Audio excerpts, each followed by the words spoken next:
It's a greater temptation to look at all you youngsters, to look at education. I mean, the third day I met Pastor Bob, he said, "Would you like to go to San Jose State?" I mean, he's buying. You know what I mean? So somebody has to be there for change. I think it's a wonderful spot. I mean, we get to see all the hotties walk by on a daily basis. Ha! We get to, part of our thing, last year when I got deeply involved with the mission, part of the gig is to give back to the community, okay? So Second Harvest Food Bank comes to First Presbyterian.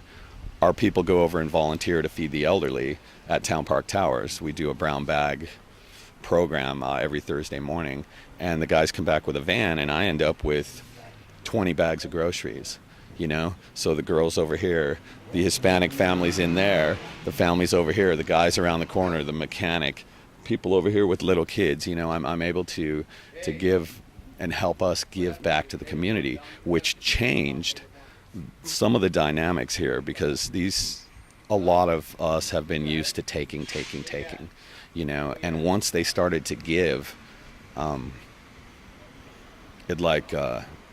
people changed. My dad is from here. My mother's from Colorado. She was adopted off an Indian reservation. She's Blackfoot American Indian. My dad was Irish and Czechoslovakian. And just history, this half had no money. This half had a lot of money. We lost 3 homes in the Oakland fire years ago.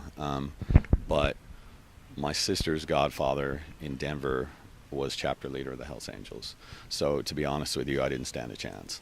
I was, when I was 7, I started smoking pot, swiping it from my dad and giving it to my friends' big brothers. By the time I was 10, everybody was 16 and 18 that I hung out with. I had done everything that, only because of the glass, the blood, the bikes in the living room, the keg in the fridge, the living hell that I had to. I mean, I had hair like this when I was in the Cub Scouts, and a little pot pipe in my pocket, but I never smoked cigarettes. And I smoked pot from the time I was 7 till I was like 30.